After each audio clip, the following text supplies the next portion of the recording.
Whenever you're dealing with an apologist for Islam, or even a Muslim, and you bring up jihad, almost immediately they kick back to you, well, what about those terrible crusades? Why, they're the moral justification for jihad. I mean, we're just as bad as they are, so let's not talk about jihad, okay? Let's talk about the crusades. Well, what I would like to talk about here are facts. And it turns out I sat down and put together some work, and I created a database of some 548 battles that Islam fought, jihad battles against classical civilization. And these aren't even all the battles. It really doesn't say much about Africa and India, Afghanistan and all that. It's primarily the battles against the classical civilization of Rome and Greece. So, 548 battles is a lot, and it's too much to even comprehend.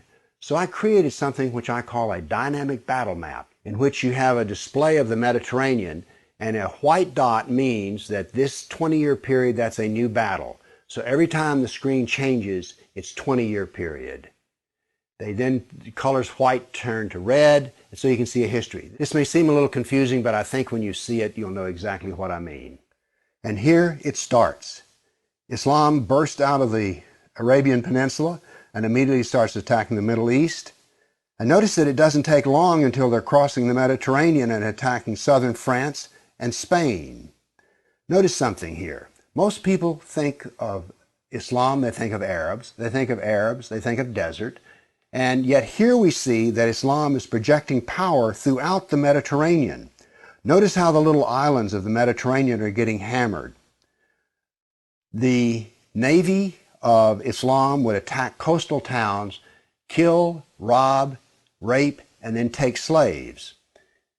So this whole battle map, as it unfolds, you're seeing slaves being taken. Over 1 million slaves were taken out of Europe into the Islamic world. That's something you don't think about much, but it's absolutely true. There were over 200 battles fought in Spain alone. And we also see, however, on the east coast in Turkey, that Islam is trying to break into Europe.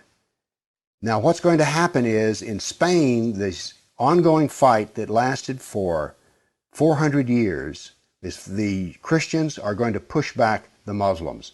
But now then, what has happened over in the east is that Constantinople has fallen, and now then Eastern Europe is getting hammered. The jihad now comes to Eastern Europe. It's pushed out now of Spain.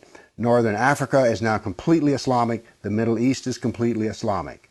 This is all jihad, relentless jihad. And why is it so relentless? Well, Muhammad was relentless in his jihad.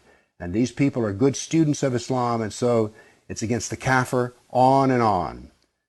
It was traditional that when the Sultan came to power, the brand new Sultan, he would immediately try to launch new wars, because he was going to be noted in his Islamic history as to how well he fought against the kafir.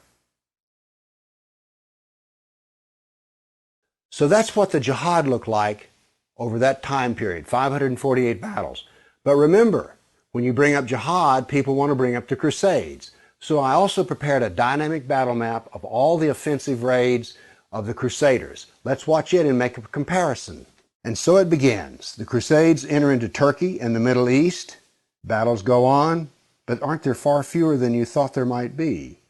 And here we go. The last battles are fought, and that is the end of the Crusades. So now then we can talk about some facts. Yes, there were Crusades, but notice they ended centuries ago, and jihad is being practiced today. Jihad has been with us for 1,400 years. There is no comparison between jihad and the Crusades, certainly not a moral comparison. And when you're looking at the Crusades, remember, in one sense, all of the Crusades were defensive wars. Why? Well, as we saw in the first jihad map, it was Islam that came out of Arabia and conquered the Middle East, a Christian Middle East. And so the Crusaders were trying to free their Christian brothers and sisters from jihad. So there's no moral comparison at all. The motivation of the Crusaders was to free Christians. The purpose of jihad is to enslave the kafir. So the next time you hear somebody talk about, oh, those dreadful Crusades, you've seen some facts about the matter. Why don't you pipe up and tell them you know, you don't really know the matter.